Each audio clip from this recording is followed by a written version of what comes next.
Alguns estudiosos da história do cristianismo separam as etapas por eras, né? Então, às vezes, fica muito confuso. Eu vou dar uma passeada com você aqui para você entender os pontos principais. Nós temos a era apostólica, que, os apóstolos que foram construindo essa história. Depois nós temos uma era, pós-apostólica, chamada de era da patrística, ou seja, que eram chamados de pais da igreja. Padre, em latim, significa pai. Então a era da patrística foram homens importantíssimos que foram discípulos dos discípulos, ok? Assim como Jesus teve os seus 12, João tinha pessoas que andavam com ele, dentre eles alguns dizem que Policarpo, bispo de Esmirna, citado em Apocalipse, seria, no caso, um discípulo de João.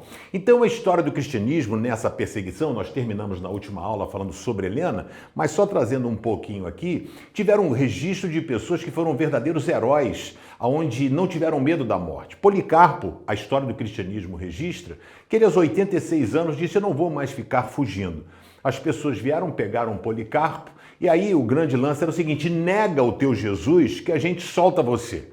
E Policarpo, nesse momento, pregava e dizia: como poderei negar aquele que deu a própria vida por mim? Ele pregava e as pessoas se convertiam. E assim foi na vida dele. A história do cristianismo diz que quando foram queimar Policarpo, ele ia morrer queimado, eles colocaram ele numa fogueira e aí acenderam o fogo e ele era blindado. Ele tinha algo que o protegia e o fogo não pegava nele. E nesse momento ele pregava e as pessoas se convertiam, né? Ele depois morreu transpassado por uma lança, o cara tentou empurrar, não conseguiu. E a história do cristianismo diz que ele empurrou sobre ele, e aí conta, num dos livros, que aí o sangue dele apagou o fogo. Aí fica por conta também da invencionice das pessoas, né? O fato dele pregar, o fogo não pegar, já está muito legal. Policarpo, Tertuliano, Clemente de Alexandria, pessoas que foram extremamente relevantes nessa era da patrística, ou seja, começa a ser escrito não mais o Novo Testamento, ele para nos apóstolos, mas existem ensinamentos, Didaquê, alguns livros interessantes que são livros históricos, eles não entraram no cânon,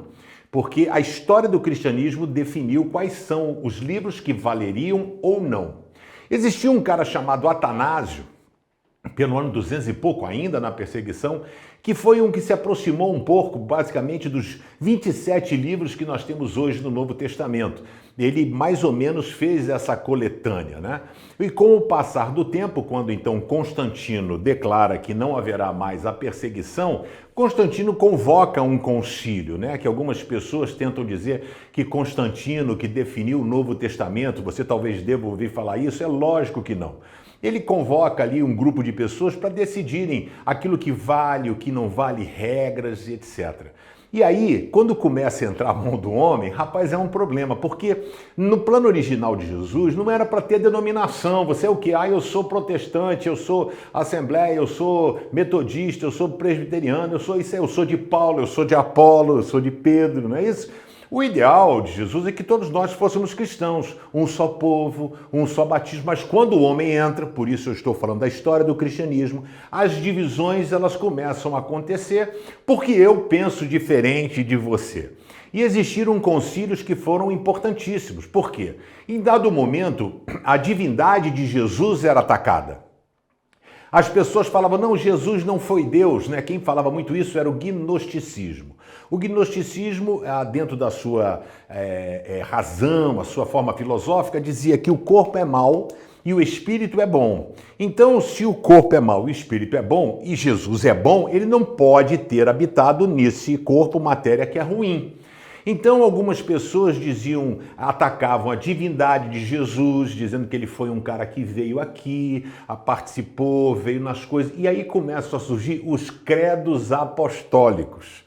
O que são os credos apostólicos? É a mesma coisa você conversar sobre reencarnação com uma pessoa que é da religião do espiritismo.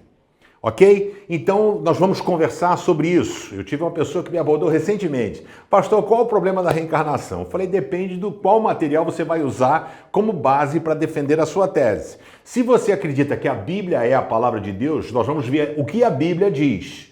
Agora, se você quiser eu falar sobre a Bíblia e você falar sobre os evangelhos de Allan Kardec, nós não vamos chegar a um consenso. O credo apostólico foi para unificar isso. Então, se chegasse uma pessoa que dissesse assim, eu acredito na reencarnação, automaticamente o credo foi criado e aí você tinha que dizer qual é o seu credo. Crê em Deus Pai Todo-Poderoso, em Jesus nascido da Virgem. Aí você dizia o credo. Se o teu credo fosse igual ao meu, nós poderíamos sentar para construir a teologia e não para destruir. Mas, obviamente, que existiam os grupos que influenciavam a teologia. Teve o montanismo, arianismo, o pessoal de Nicéia, né, o Necetismo. Então, assim, as pessoas brigavam entre si, um defendia a questão do Espírito Santo, o outro defendia, e aí o pessoal, em vez de juntar, espalhava. Houve a fusão do Estado com a Igreja e em 381, Teodósio, que foi o imperador, ele então assina um decreto transformando o cristianismo numa religião oficial. Então aqui se funde o Estado com a Igreja. Gente, isso foi um problema enorme. É por isso que até seita como Testemunha de Jeová não são considerados evangélicos, porque eles não aceitam a divindade de Jesus. Jesus foi um cara legal, mas não foi filho de Deus. Então não são evangélicos, eles são uma seita.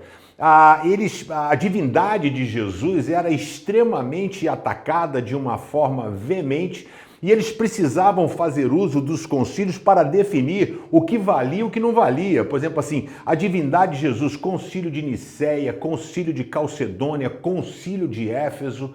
Então, por exemplo, até a formação do cânon sagrado, dos 27 livros, foi definido num concílio histórico, onde então eles pegam os 27 livros, existiram livros que tiveram uma resistência maior para entrar, o livro de 1ª e 2ª Pedro, Judas, Apocalipse, Hebreus, João, alguns tiveram Tiago, não foram aceitos por alguns, então eles foram definindo. Quem definiu o que deveria funcionar ou não? A história do cristianismo.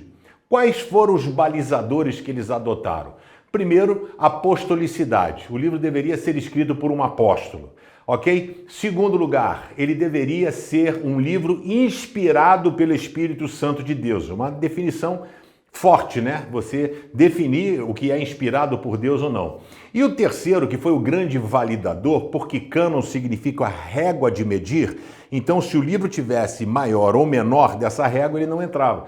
Foi as igrejas, a veracidade, o atestado das igrejas dizendo sim, isso foi uma carta que circulou, essa carta é de Paulo, essa carta é de fulano. Então as igrejas que de fato foram muito úteis para conseguir atestar aquilo que valia daquilo que não valia. Então define o Novo Testamento, você vê, ano 400 e pouco foram definir os 27 livros. A igreja veio nesse período, influência de duas escolas teológicas. A escola de Alexandria, que eu disse aqui na primeira aula, que a escola de Alexandria era uma escola alegórica. Então ela queria encontrar razão, ela queria encontrar física na Bíblia, misturava as coisas. E a escola de Antioquia era uma escola extremamente exegética. Ela pegava a palavra de Deus e fazia o exame daquilo na real, na veracidade daquilo que a palavra de Deus estava ensinando. E aí começa um problema enorme da igreja, a fusão do Estado com a igreja. E aí o paganismo começa a entrar na igreja. A igreja não tinha local para reunião de cultos. E os templos pagãos começam a se tornar templos cristãos. Os sacerdotes pagãos começam a se intitular sacerdotes cristãos. Fique ligado, a história do cristianismo não termina aqui.